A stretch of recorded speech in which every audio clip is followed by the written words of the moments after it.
All right, well, our next speaker, which who we're glad to have here, we've been inviting him for a couple of years to come and join us, and he finally was able to this year, and it's Ronnie Duggar, and I titled the talk, "A Texas Observer Remembers Dallas in 1963.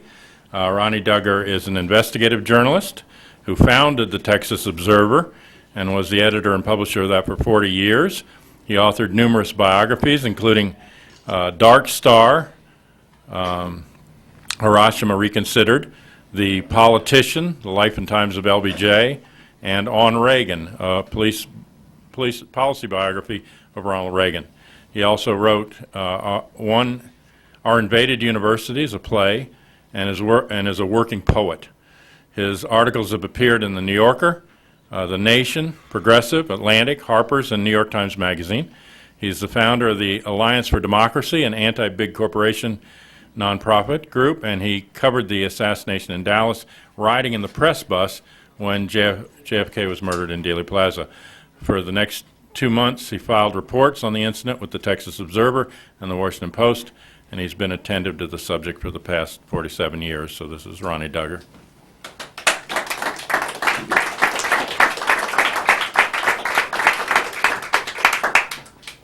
John? Yeah, thank you. Can I open that? Andy, I might need it. Yeah. Well, my talk's going to be the least informative, I'm sure, of this weekend. I'm about a fourth grader compared to you folks, as I'll explain in a minute. In reasonable expectation, there's no chance I'm going to catch up with you all on this subject. Perhaps I'm here as a penitent and an admirer. Sorry for not having been here before, but my field has been politics. And although it's changing now, I've been out for 5 years. My wife's been ill, and she died last month, so I'm back home now. But I'm not specialized as you all are, and subspecialized as you are. So I come with a couple of recollections from Dallas 47 years ago, and the few grades of learning I've been through on this subject, and a suggestion at the end that might contribute to your ruminations, speculations, eventually intentions concerning 3 to 4 years from now, the 50th anniversary of this event.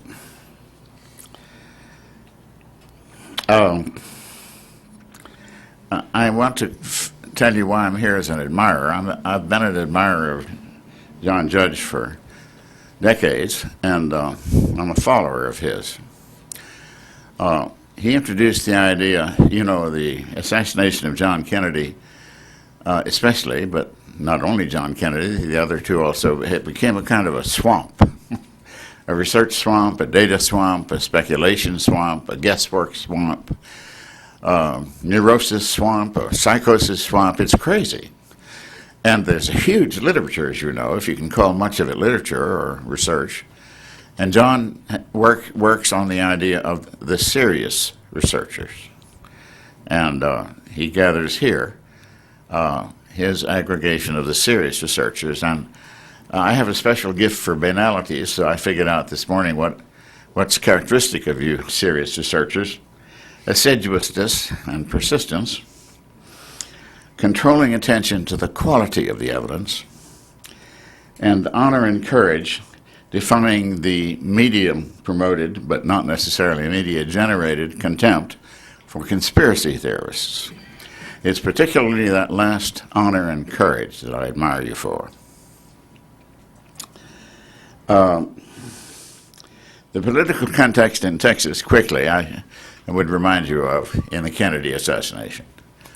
Alan Shivers was the so-called Democrat who was going to lead the people inclined into the Eisenhower camp. Senator Ralph Yarborough was the leader of the populist liberals, the U.S. senator, whom we were following as far as we could go. Lyndon Johnson had been through at least 5 different opportunistic phases of simulated policy positions. He started out as a New Dealer Southern racist. He then became an anti-union Truman man. After that, he was a Southern racist Eisenhower man, and then a mildly progressive Southern liberal about race, running for president, then the vice president. And in my opinion, if you put Vietnam and foreign policy and war policy aside, he then became a really extraordinarily successful and progressive civil rights and domestic policy leader. If you think whom you can compare him to in terms of effectiveness, you have to go back to Roosevelt. Well, in that context, Johnson was the enemy of the liberals and progressives, and Yarborough was is the word avatar? I'm still not sure what that word means. Now, my first grade in this subject, my first grade education was when Kennedy came down to Texas. I was assigned by the Washington Post to help cover it with, I think it was Eddie Fogarty. I'm not quite sure of Eddie's last name. I haven't done any recollection except in the last day or two about this. And he and I were covering the assassination for the Washington Post, that is, covering Kennedy's visit, and I was covering, of course, for the Observer. And we were in the second press bus, and I have one extremely vivid memory when Jackie and the president got off the airplane, and they were just shining. They were shining in the morning sunlight, and I was about in the second row behind, I believe, yellow rope where the people gathered at the airport were, and they came directly toward me, and they were shaking hands, and it was a beautiful moment. He spoke that night, Friday, in Fort Worth, and the next day, in the press bus coming around the corner there, I heard a popping, and then the bus came to a complete stop. And suddenly it accelerated. I remember seeing a motorcyclist going up the grassy knoll hill, sort of like a horse. It seemed like that his front wheels were leaving the incline upward. As we zipped through Dealey Plaza, I saw a figure dash in front of our bus. And I always thought later, after I became acquainted with the existence of Jack Ruby and his role, that it was he, but it was only an impression. I could never report it anywhere because it was so indistinct. So we raced along Parkland, Stemmons Expressway, and got to Parkland. The first thing I saw was Ralph Yarborough. It was very dear to me personally and to all of us. Tears running down his face there at the entrance to the emergency room.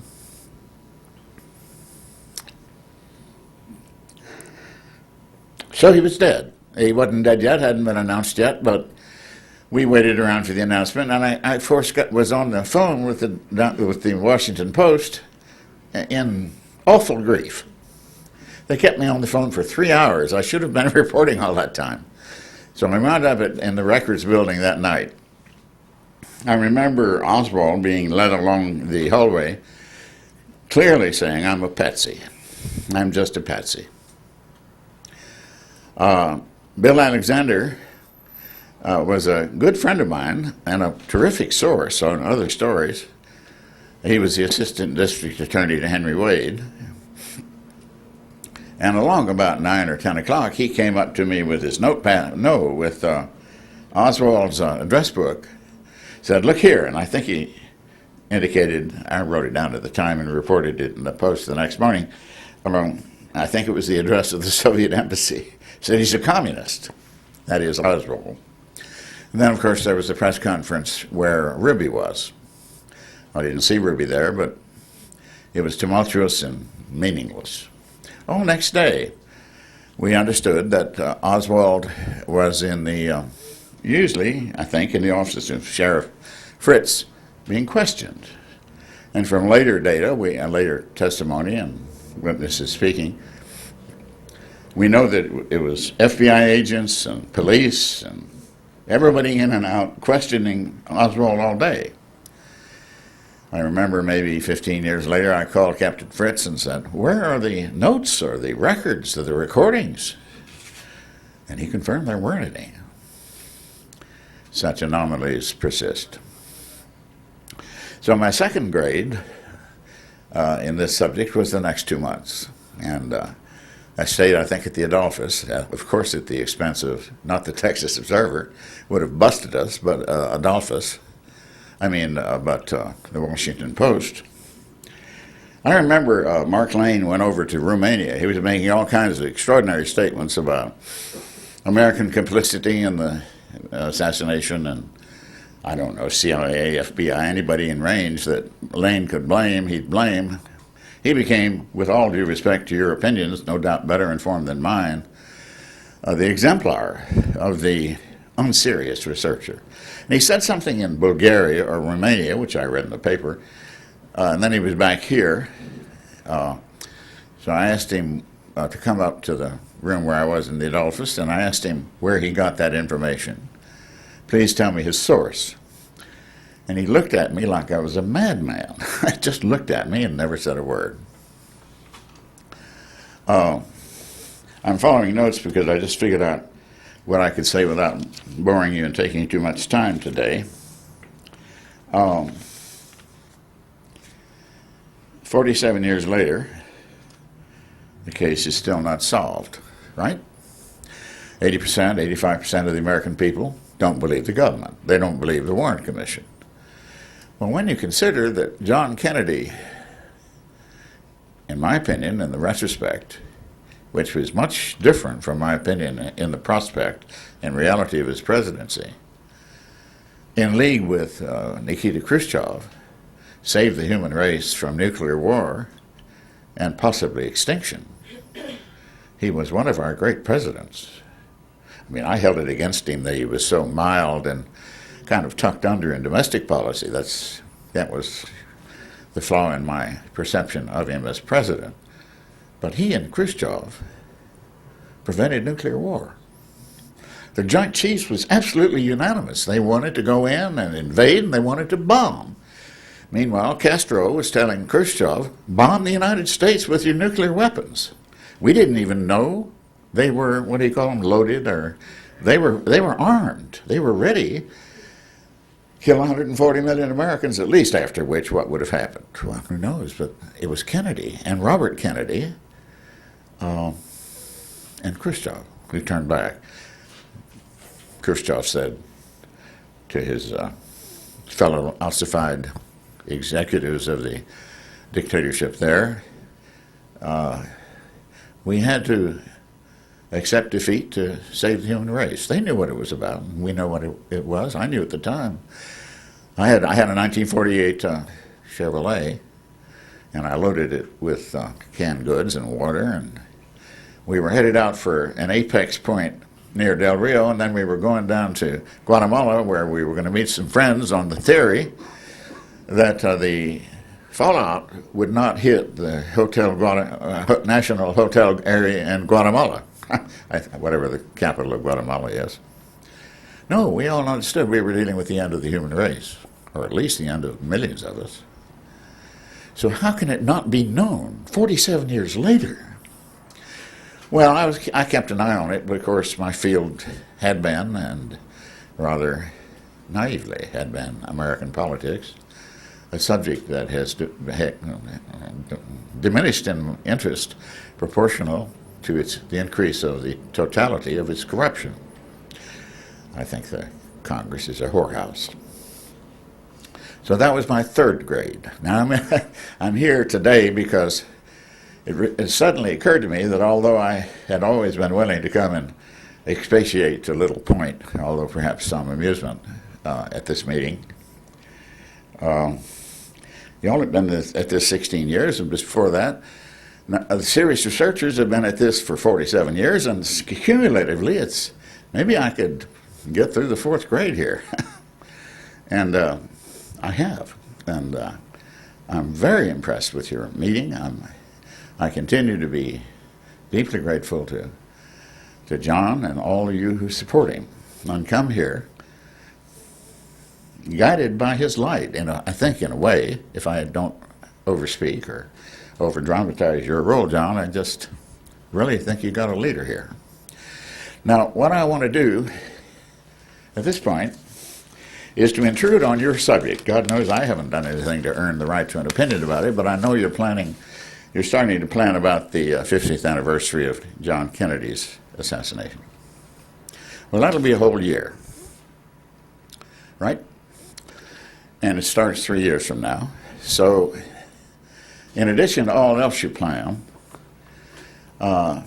isn't there something that could be done about the rights of the American people and history to know what happened to John Kennedy? Wonderful book written by a friend of mine, Jim Douglas, about what he was killed for. Wonderful book. It's called The Unspeakable, I think, or something of that kind. And but it's not about who did it. And maybe, well, here's the idea that was about 2 hours old. A hearing conducted not by the government, perhaps under the auspices of some great university, by a group of honorable and respected citizens, including judges, historians, certainly, in my opinion, John Judge and others among the group of serious researchers, on behalf of history and the American people, about who killed Kennedy or what killed him. And then 5 years thence, the same kind of hearing by the same kind of aggregated group, not of the government, but of citizens whom at that time could represent the people of the United States, about the murders of Robert and Martin Luther King. Eventuating, probably, in trials for history. Again, not by the government, not mock ones, which issue historical verdicts, arrived at on behalf of the American people. Thank you.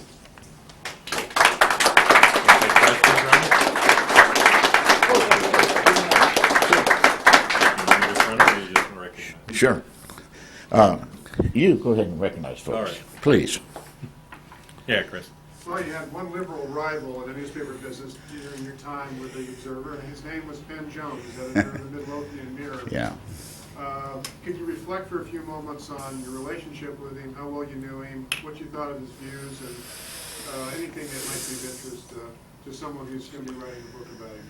Well, Penn was a good man, and we were dear friends. He would come down to Austin. I would stop at Midlothian. And, I don't think I ever spent the night with him, but I might have, him and his wife. And he believed a lot of people were being murdered in the sequel to the assassination.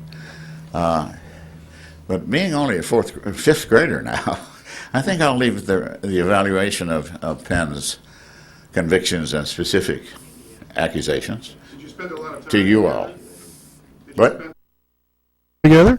Yeah, we were friends. We were not what you call running pals. We didn't drink whiskey together, or to the extent that some of you did at that time, chase girls. No, we weren't. We didn't go fishing together, that sort of thing.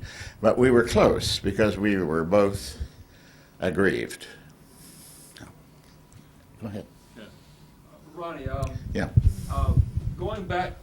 going back to the assassination in the days and weeks after 11/22/63, Yeah. was there a lot of rumor, gossip about the involvement of maybe three individuals? H.L. Hunt, the oil man, Clinton Murchison Sr., the oil man, both of them big supporters of Lyndon Johnson, and of course Lyndon Johnson. So could you comment on that? What people I'm were... sorry, somebody's talking. I'm sorry. Go ahead.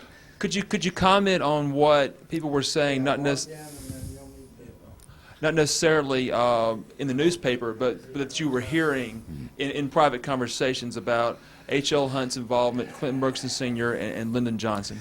Well, the problem with that is that everybody in the United States was speculating about who had done it. In other words, in all due respect for the content of your question, whatever people thought about it was worthless. The question is not what people thought about it, what they suspected, but what they knew, and they didn't know anything, and we still don't. We got a lot of data, but correlating it, and I tell you, Bill Alexander had a term that he was. I won't tell you about the scenes when he was telling me stuff going on in cases I was trying. I mean, I was trying to penetrate for the press. But he said one day, I was following along with him. I remember the gun on his hip at Records Building when I asked him something about, I believe whether he was in danger from people he put in prison. And he knew he was. And he said, but what you're looking for when you're investigating a case, you're looking for the greasy thumbprint. The greasy thumbprint. That's what we're still looking for concerning the murder of those three. And yeah, we got lots of trails. Let me tell you, one of my experiences when I was still in the second grade on this subject, that 2 months when I remember, Sylvie, Odio, and all of those rabbit trails. It was like being in a latticework of rabbit trails. And it did seem to me that if somebody had planned the assassination, I certainly never believed Oswald did it alone. That was simply incredible from the first, on the superficial appearances of things. It was like somebody had laid that rabbit trail. Like somebody had figured out, somebody pretty smart. Well, what we have to do is, it's going to be a sensational event. We're going to have to lead people off in every direction, except the one I assume people making that plan would be correct.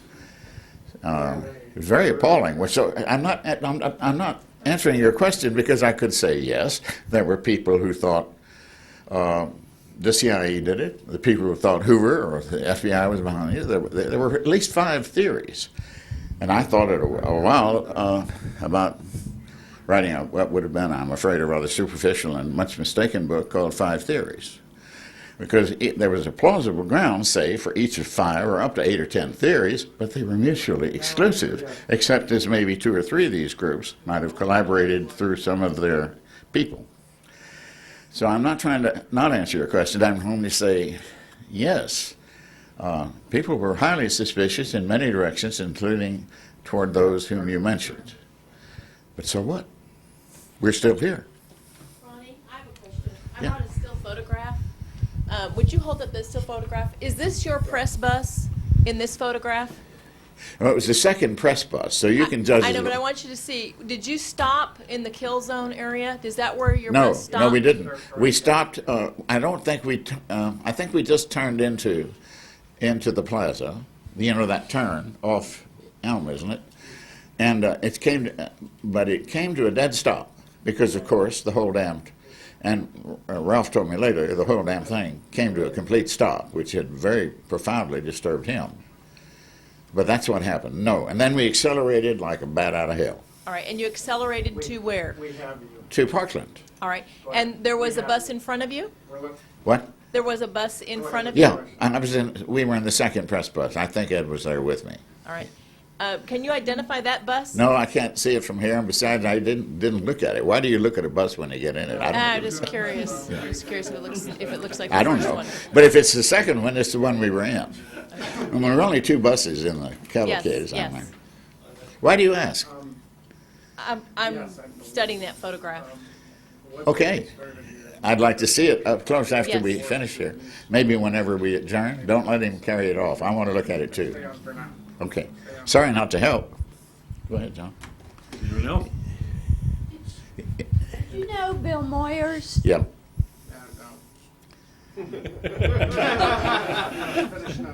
You want to ask anything else? Were you close? We are close. You are We were close. and we are. Very. Jack Valenti? Yeah, I knew Jack, of course, and Mary Margaret Wiley, who became his wife, was the managing editor of the Brackenridge Times at Brackenridge High School in San Antonio when I was the editor. And as I wrote in the Observer about a year or two ago, when Johnson had me out to the ranch in 1956, I got involved in an argument with him at dinner when he wouldn't let me leave about whether the role of a journalist should be to pick out the candidate he or she prefers mostly among the candidates for president and make a kind of a secret deal to promote that candidate. I told him I thought that was problematical for a practicing journalist and got away from there as fast as I could. And Mary Margaret was there. She and Bird were there at dinner, and neither ever said a word. Yeah, Mary Margaret, a good friend of mine. And Jack and I got along okay, but of course once, you understand the Observer was adversarial to Lyndon because he was the enemy of the liberals. He used to call us the Red Hots. And he designated the Democratic National Committeeman from Texas, Ben Ramsey, a rot-gut, a right-wing lieutenant governor who was in total command of the U.S. Senate for the oil industry and every other industry that had any clout. So sure, yeah, I knew Valini, but we didn't drink together. I got a cut. You got it? Thank you. Thank you.